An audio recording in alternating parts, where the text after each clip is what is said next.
你能说一下你在64的经历吗？不，我不能，我做不到。我实在不想谈论那件事情。In 1989, the Chinese government's violent reaction to the revolutionary student-led movement at Tiananmen Square did more than suppress the protests. It entirely transformed the government. It marked a pivotal turning point that established an unprecedented system of authoritarian rule, with the massacre's immediate impacts evolving into long-term reforms centered on censorship, surveillance, and propaganda designed to control information. But to truly understand the significance of this tragedy and its lasting impact on modern history, we must first examine the revolution that started it.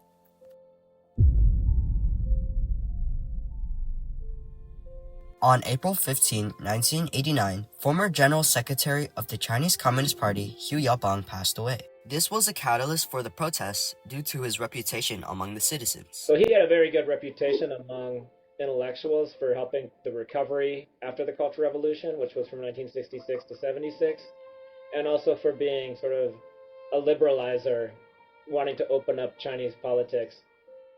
I think a lot of the outpouring around his death was because people felt he had been mistreated. In the days following his death, thousands of people gathered in Tiananmen Square to mourn him. This quickly evolved into political discussions, with students engaging in pro-democracy ideas that were rarely shared.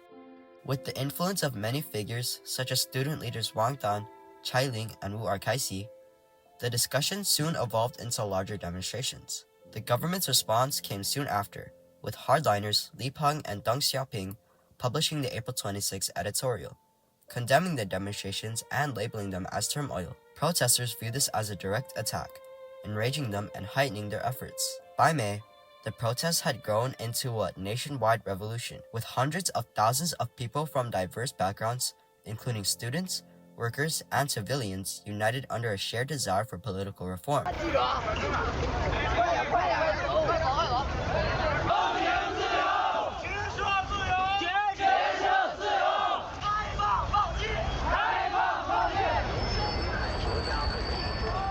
The government suppress news, suppress the truth.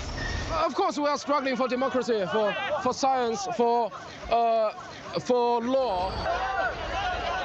The square was bustling with activity, almost like a makeshift city, consisting of tents, banners, and students camping out for weeks. They also hung up posters, distributed leaflets, and devised slogans to promote their cause. These protests were revolutionary, as they threatened the government's unlimited control of expression, prompting the consideration of a forceful resolution. These ideas were ultimately halted, with reformist officials such as Zhao Ziyang advocating for peace, temporarily delaying the crackdown and jeopardizing his position. Finally, the students organized a hunger strike, which led Zhao to give a speech in an attempt to stop it, knowing its possible repercussions. However, he failed, with the strike escalating the protests to new heights. This was the tipping point for the government. Tensions were at an all-time high, and with the belief that the protests were becoming an increasing threat to its rule, it declared martial law on May 20th, marking the first sign of the government's pivot toward authoritarian rule. Troops began rolling into the square to end the protests. However, they were temporarily halted by citizens who formed barricades and pleaded with them. For a brief moment, it seemed that violence could be avoided. However, all hopes would soon be shattered. The government issued warnings to residents to stay away from the square. Yet, many protesters remained, believing they could again halt the soldiers' advance. On the night of June 3rd to 4th, for 8 unforgiving hours, central Beijing descended into chaos.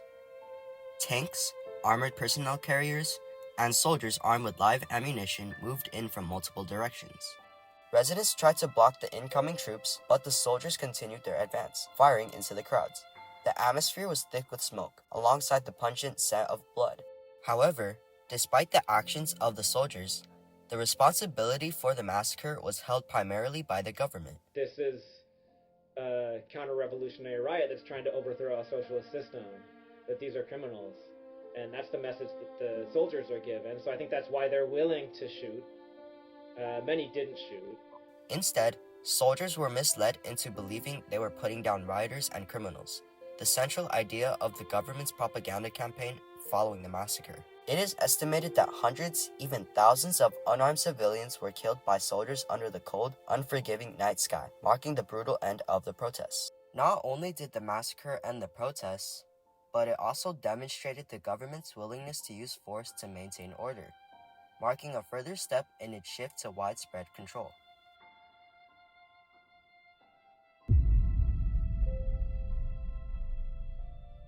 The crackdown was not the end of suppression for citizens. Instead, it was merely the beginning. Following the massacre were a series of immediate effects that shaped China's future and fully cemented its authoritarian system. First was fear. Trials, arrests, and interrogations were broadcast nationwide, sending a clear message to all supporters of the protests. Next was censorship. The government utilized censorship to fire journalists sympathetic to the students, and all discussions, reports, and footage of the massacre were banned. Finally, propaganda reshaped the narrative. The government controlled the media while spreading patriotic posters praising the military, all to frame the protests as an overall detriment to the country's stability. Together, these measures did more than suppress the massacre. They marked a definitive shift from pro-democracy discussions to tightly controlled information, forming the foundation for China's modern authoritarian system.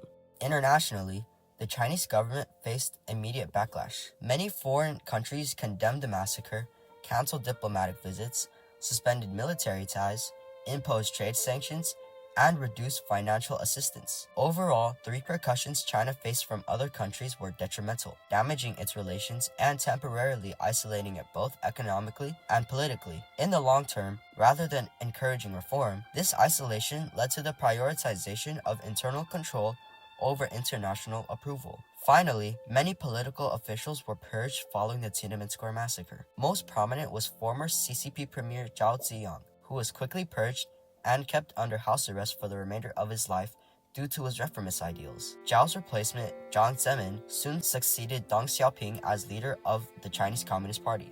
These purges, alongside Deng's succession, promptly ended all discussions of democratic reform, paving the way for further control. The immediate impacts of the massacre soon evolved, setting the stage for long-term changes that continue to shape China today. Some historians argue that the Tiananmen Square massacre was not a decisive turning point, claiming that China was already authoritarian due to its one-party system, as well as other repressive measures before Tiananmen. However, China in the late 80s is incomparable to China in the modern day. Reformist officials advocated for democratic reforms, and the government tolerated dissent to a degree incomprehensible today, demonstrating that at the time, it didn't have absolute control. But after Tiananmen, that changed.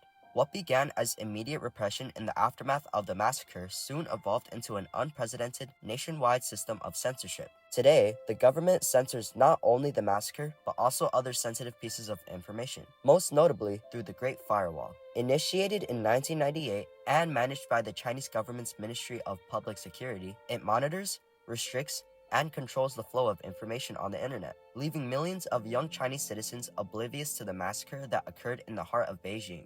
Because of these efforts, alongside punishments for discussing it in public, the massacre has become a taboo.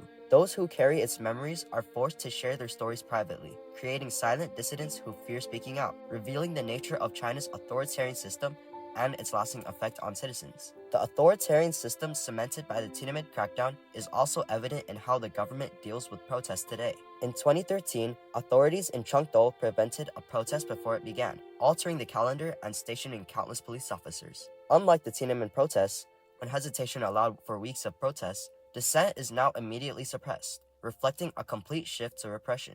The significance of the student-led protests in Tiananmen Square lies not only in the lives lost, but also in the precedents set afterward. What began as a violent crackdown marked a decisive moment, solidifying the authoritarian system that defines and continues to shape modern-day China's social sphere. In the decades since, millions remain silenced, and the massacre has been effectively erased from public memory, leaving only a fragile awareness of what occurred, demonstrating the lasting legacy of Tiananmen and how it continues to reshape society today.